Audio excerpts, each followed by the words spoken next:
بھی یہاں بھی لوگ کچھ لوگ ہیں، ارے دنیا میں تو دھوکہ دیتے ہی تھے، شیطان اور انسان کا تقابل ہوا، انسان کو سب سے زیادہ دھوکہ کون دیتا ہے؟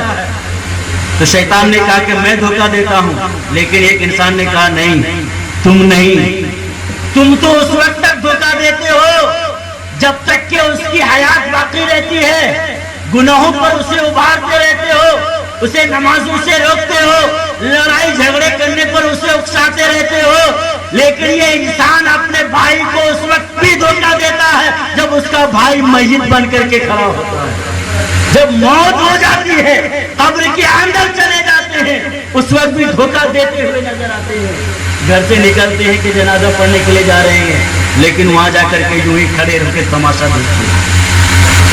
چلو مان لیے جنازہ بھی پڑھ لیا، جنازہ بھی پڑھ لیا اور مٹی بھی ڈال دی، لیکن قبرستان ایک جگہ ایسی ہے، آقا کریم صلی اللہ تعالی علیہ وسلم ارشاد فرماتے ہیں اکثر حادم اللذات الموت، یعنی تم موت کو، دنیا کی لذتوں کو ختم کرنے والی چیز موت کو کثرت سے یاد کرو۔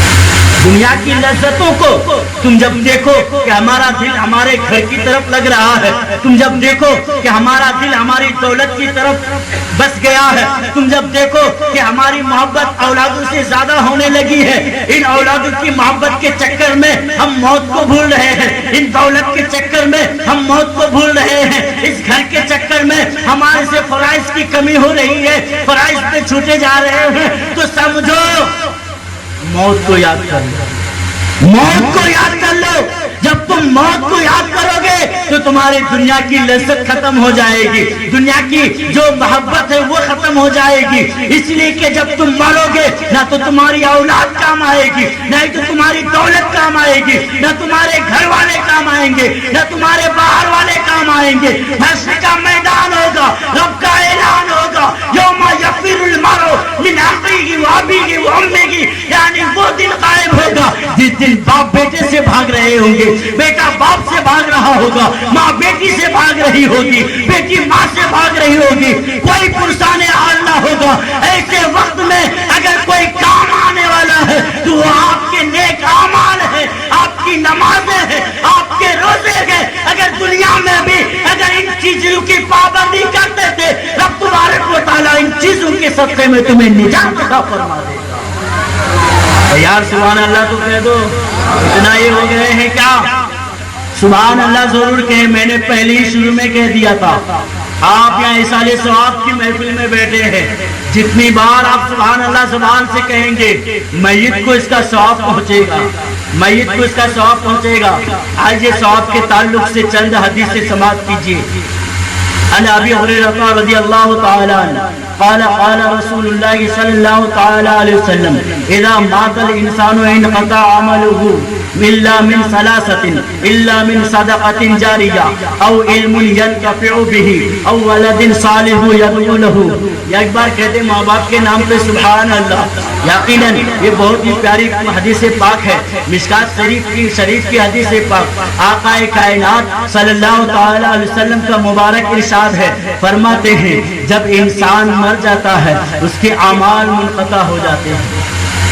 جب تک دنیا میں ہے عمل کر لو، اس لیے کہ یہ دنیا اعمال کی کھیتی ہے، جیسا کرو گے ویسا جیسا بو گے ویسا کاٹو گے۔ آپ نے اگر اچھا بویا ہے تو اچھا کاٹو گے۔ یہ فصل کی کھیتی ہے، اعمال کی کھیتی ہے۔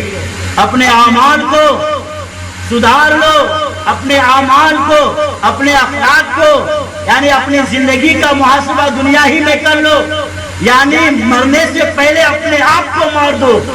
موتو قبل ان تموتو، یعنی مر جاؤ اس سے پہلے کہ تمہیں مارا جائے، یعنی اس سے پہلے اپنے نفس کو مار دو۔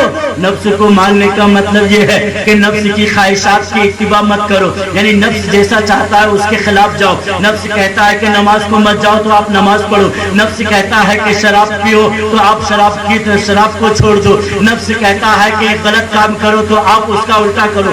غرض کہ آپ نفس کو مار دو۔ جب آپ نفس کو مارو گے تو موتو قبل ان تموتو کا مستاق بن جاؤ گے، یعنی تم تم مر جاؤ اس سے پہلے کہ تمہاری موت آ جائے، یعنی تم اللہ کی راہ میں مر جاؤ۔ جب اللہ کی راہ میں تم اگر مر جاؤ گے، اس لیے کہ نفس سب سے بڑا جہاد یہ ہے کہ انسان اپنے آپ سے جہاد کرے، انسان اپنے نفس سے جہاد کرے۔ جو انسان اپنے نفس سے جہاد کرے گا، میدان جہاد میں جانے سے زیادہ اس کو ثواب عطا کیا جائے گا۔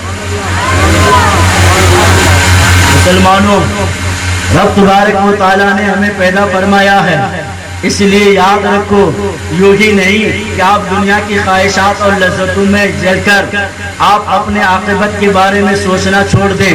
حدیث پاک ہے، آقا کریم صلی اللہ تعالیٰ علیہ وسلم فرماتے ہیں جب انسان مر جاتا ہے اس کے سارے اعمال منقطع ہو جاتے ہیں۔ اب چاہ کر کے بھی وہ زکوٰۃ نہیں دے سکتا، چاہ کر کے بھی وہ صدقہ نہیں کر سکتا، چاہ کر کے بھی وہ نماز نہیں پڑھ سکتا۔ جب لاک ڈاؤن آ گئے نا، لوگ جو ہے نماز پڑھنے کی تڑپ یعنی بالکل مچھلیوں کی طرح تڑپ رہے تھے۔ جب پابندی لگ جاتی ہے تب لوگوں کے دل میں خلبلی مچتی ہے۔ لوگ سڑکوں پہ اپنے گھروں کے چھتوں پہ ٹینٹ لگا کر دکھا رہے ہیں کہ ہم لوگوں کو، دنیا کو دکھا رہے ہیں کہ ہم نمازی ہیں، ہم نماز پڑھنے والے ہیں۔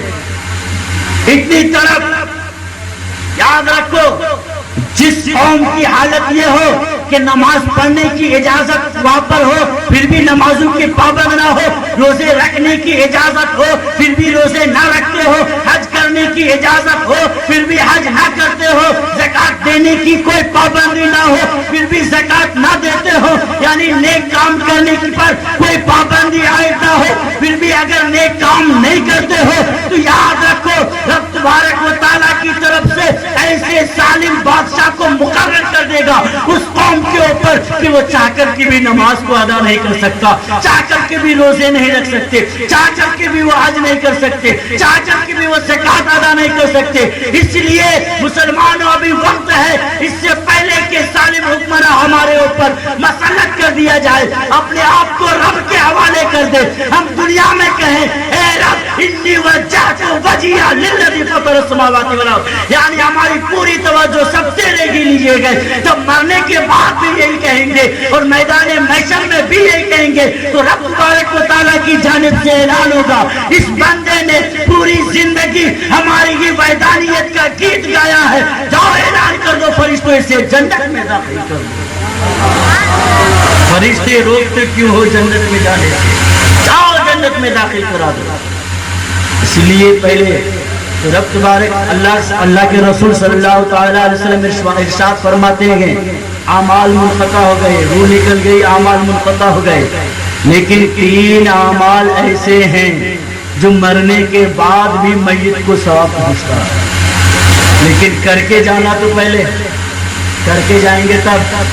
ہاں، اور ایک یہ بھی ہے، پہلے حدیث کا ترجمہ سن لیجئے، یعنی ان میں سے ایک عمل صدقہ جاریہ ہے۔ صدقہ جاریہ، صدقہ جاریہ کا مطلب یہ ہے کہ ایسا صدقہ کیا جس کا ثواب قیامت تک، یعنی جس کا حکم قیامت تک چلتا رہے گا، تو سمجھو کہ جب تک وہ چیز چلتی رہے گی قیامت تک اس کا ثواب رب تبارک و تعالیٰ ان کی قبر میں پہنچاتا رہے۔ مثال کے طور پر مسجد بنوائی، اگر کسی نے چاہے وہاں پر کوئی نمازی نماز پڑھے یا نہ پڑھے، لیکن جب تک وہ مسجد ہے تب تک مسجد بنانے کا ثواب اس کے نام اعمال میں لکھا جائے گا جب تک مسجد رہے گی۔ اسی طرح سے کوئی مدرسہ بنوایا، اسی طرح سے کسی طالب علم کی مدد کی، کسی عالم کی مدد کی، جب تک وہ علم حاصل کرتا رہے گا، جب تک وہ علم پھیلاتا رہے گا، تب تک اس کے نام اعمال میں ثواب لکھا جائے گا۔ یہ مدد کرنے والے، صدقہ کرنے والوں کی بات ہے۔ اور آگے ارشاد فرماتے ہیں او علم ینتفع بہ، یعنی ایسا علم جس کے ذریعے سے فائدہ حاصل کیا جائے، جس کے ذریعے سے نفع حاصل کیا جائے۔